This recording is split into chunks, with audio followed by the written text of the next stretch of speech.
अवधूत चिंतन श्री गुरुदेव दत्त श्री स्वामी समर्थ एक नवीन व्हिडिओमध्ये सगळ्यांचं खूप खूप मनापासून स्वागत आहे। तर 30 एप्रिल आहे अक्षय तृतीया।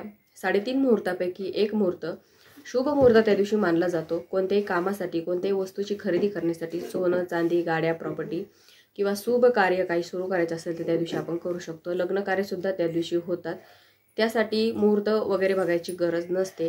तर वास्तुशांतीची पूजा वगैरे जर तुम्हाला करायची असेल तर तुम्ही त्या दिवशी बिनधास्त करू शकता। तर हा असा एक दिव्य मुहूर्त आपल्याला त्या दिवशी आलेला आहे। तर तुम्हाला खरेदी करायची असेल तर बिनधास्त करा, पण त्या दिवशी आपल्याला काही अशा सेवा करायच्या आहेत। बघा, अक्षय म्हणजे क्षय, ज्याचा कधी क्षय होत नाही। तर तुम्ही त्या दिवशी सेवा पण करू शकता। सेवा सुद्धा अनमोल असते आणि ती सेवेचं जे काही फळ असतं ते अधिक पटीने आपल्याला मिळत असतं। त्या दिवशी पितरांची सेवा करायची, पितरांना जीव घालायचं, कारण तो दिवस पितरांना सुद्धा समर्पित आहे। त्या दिवशी आपण भगवान विष्णूजी किंवा माता लक्ष्मीची जास्तीत जास्त सेवा करायची, जेणेकरून आपल्याला अखंड लक्ष्मी प्राप्त होईल। तर त्या दिवशी भगवान विष्णूंची सेवा कशी करायची किंवा माता लक्ष्मीची सेवा काय करायची, कवड्यांची सेवा कशी करायची, असे अनेक सेवा आपण आपल्या चॅनलवर टाकलेल्याच आहेत। नसेल बघितलं तर नक्कीच त्या आपल्या चॅनलवर बघा। तर आज आपण बघणार आहोत की अक्षय कलश कसा भरायचा। अक्षय कलश म्हणजे काय बघा, भगवान विष्णूने पांडवाला वनवासात जाते वेळेस अक्षय कलश दिला होता, जेणेकरून त्यांना वनवासामध्ये अन्नधान्याची कधी कमतरता पडू नये। आणि पांडवांनी तो द्रौपदीला दिला आणि तो तिने पूर्ण वनवासामध्ये ते सोबत तिने ठेवला आणि त्यांना अन्नधान्याची कशाची कमतरता पडली नाही। आणि त्या दिवसापासून हा अक्षय कलश भरला जातो। तर तो आजही भरला जातो। तसंच आपण सुद्धा तो भरायचा आहे, जेणेकरून आपल्या घरामध्ये अन्नधान्याची कधी कमतरता पडू नये, माता लक्ष्मीची भरभरून आपल्यावर कृपा व्हावी आणि आपल्या जो काही आयुष्यामध्ये सुख समृद्धी आनंद अक्षय चालावा, त्यासाठी आपण अक्षय राहावी, त्यासाठी आपण हा अक्षय कलश अक्षय तृतीयेच्या दिवशी भरायचा आहे।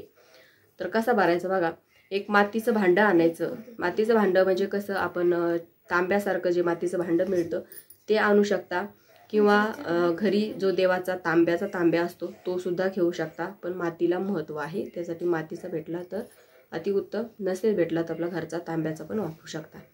तर तो घ्यायचा। त्याच्यानंतर त्याच्यामध्ये बघा, तुम्हाला जे काही होईल ते टाकायचं, म्हणजे माता लक्ष्मीला जे काही वस्तू आवडतात त्या तुम्हाला त्याच्यामध्ये टाकायच्या आहेत। तर म्हणजेच काय की तुम्ही त्याच्यामध्ये सोनं चांदी तांबं लवंगा टाकायच्या, तर लवंगा टाकू शकता, इलायची हळकुंड, त्याच्यानंतर कवड्या, जे माता लक्ष्मीला आवडतं ते टाकायचं। पैशाची नाणी टाका। तर बघा, ह्या सगळ्या वस्तू नाही टाकणं झाल्या तर सर्वात सोपं म्हणजे तुम्ही तांदूळ घ्यायचे, त्याच्यानंतर त्याच्यामध्ये तांदूळ टाकायचे। तर सर्वप्रथम खाली पाट वगैरे घ्या, त्याच्यावर तांदळाची रास टाका, त्याच्यावर तो कलश ठेवा, त्याला स्वच्छ धुवून वगैरे घ्या। त्याच्यानंतर त्याच्यावर स्वास्तिक काढा आणि त्याच्यामध्ये तुम्ही तांदूळ टाका। तर पूर्ण गच्चा तांदळाने तो भरून घ्यायचा। तर तांदळाने भरल्यावर आपण त्याच्यामध्ये 11 नाणी टाकायची। बघा, नोटापेक्षा नाणींना दुप्पट मान आहे, त्याच्यामुळे आपण 11 नाणी टाकायची। त्याच्यानंतर जे काही सोनं त्या दिवशी जर खरेदी केलं असेल तर ते सोनं टाका। जर नाही खरेदी केलं, जुनं काही घरामध्ये पहिलं असतील तर ते त्याच्यामध्ये टाका। त्याच्यानंतर 11 लवंगा टाका, 11 इलायच्या टाका, त्याच्यानंतर 11 कवड्या टाका, त्याच्यानंतर 11 हळकुंड टाकू शकता, पण तुम्हाला हे टाकू शकता असा तुम्हाला तो मंगल कलश भरायचा आहे। जर नुसता तांदळाने भरायचा असेल तर नुसती 11 नाणी आणि सोनं टाकून त्याची पूजा केली तरीही चालते। असा अक्षय कलश भरून त्याची पंचोपचार तुम्हाला त्या दिवशी पूजा करायची आहे। तर पूजा कशी करायची, तर त्याला हळदी कुंकू अक्षत धूप दीप दाखवून त्याची पूजा करायची। माता लक्ष्मीकडे प्रार्थना करायची। आपल्या घरामध्ये काही अडीअडचणी असतील, आर्थिक संकट असेल, पैसा घरात टिकत नसेल तर माता लक्ष्मीची त्या दिवशी अक्षय कलश समोर बसून सेवा करायची आहे। तर सेवा काय करायची आहे, तर बघा, तुम्हाला 11 वेळेस श्री सूक्ताचं पठण करायचं आहे। त्याच्यानंतर कुलदेवीचा जो मंत्र आहे नवार्ण मंत्र, त्याचा जप करायचा आहे 1 माळ। त्याच्यानंतर तुम्हाला कमलात्मक मंत्राचा जप करायचा आहे। तर हे सगळे मंत्र तुम्ही 11 वेळेस म्हटले तरीही चालते। तर कारण सेवा खूप असते, आपल्याला दुसऱ्या पण सेवा करायच्या असतात, त्याच्यामुळे वेळ बघून आपल्याला सेवा करायची आहे। तर 11 वेळेस ते सगळे मंत्र म्हणायचे।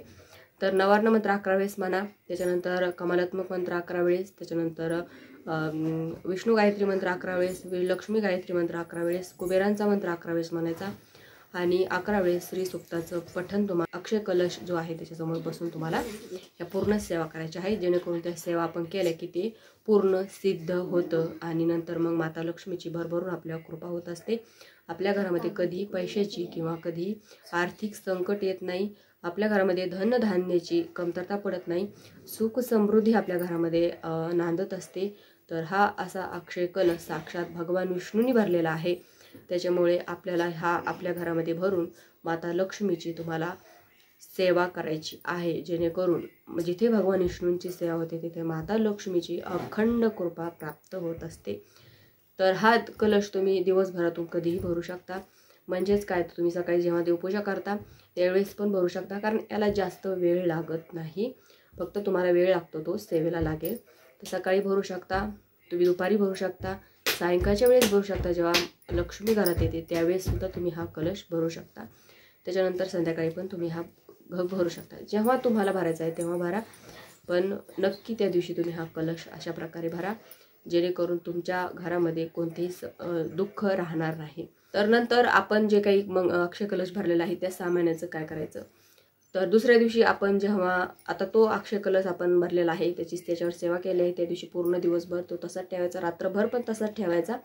दुसऱ्या दिवशी आपण सकाळी जेव्हा देवपूजा करतो त्यावेळेस देवपूजा वगैरे केली की अक्षय कलश जेव्हा आपण त्याला उचलायच्या अगोदर आपण त्याच्यासमोर अगरबत्ती लावायची, दिवा लावायचा, त्याच्यानंतर त्याला हळदी कुंकू देऊन त्याची पण उत्तर पूजा करायची, धूपदीप दाखवायचा, त्याच्यानंतर थोड्याशा अक्षरा हातामध्ये घ्यायच्या, मंत्र म्हणायचा, या तू देवगणा सर्व पूजाय मदय पार्थिवा इष्ट कामा सिद्धर्ते पुनरागमनायच. हा मंत्र म्हणून त्या अक्षता त्या मंचावर टाकायच्या आणि तो अक्षय कलश थोडासा उत्तरेकडे सरकून त्याच्या पाया पडायचं आणि नंतर मग तो उचलून घ्यायचा. उचलल्यावर त्याच्यातलं पूर्ण सामान काढायचं. म्हणजेच काय, तर त्यात जे काय तुम्ही सामान टाकलेलं आहे ते पूर्ण सामान काढायचं. जर तुम्हाला तुमच्या तिजोरीमध्ये जर त्याची पोटली करून ठेवायची असेल, म्हणजे काय, लवंगा, इलायची, कवड्या, जे काही सामान टाकलेलं आहे, हळकुंड, हे याची पोटली करून तुम्ही लाल कपड्यामध्ये बांधून ती तुमच्या देवघरामध्ये ठेवू शकता. नाहीतर मग तुम्ही घरामध्ये ते सामान यूज पण करू शकता स्वयंपाकामध्ये वगैरे.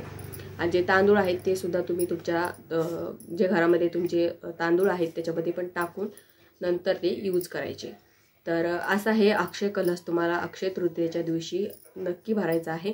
तर आजच्या व्हिडिओमध्ये इतकंच. व्हिडिओ आवडल्यास व्हिडिओ लाईक करा, शेअर करा, चॅनलला सबस्क्राईब करायला विसरू नका. झाली सेवा श्री स्वामी समर्थ महाराजांच्या चरणी आणि परमपूज्य गुरुमाऊलींच्या चरणी रोज करते. श्री स्वामी समर्थ.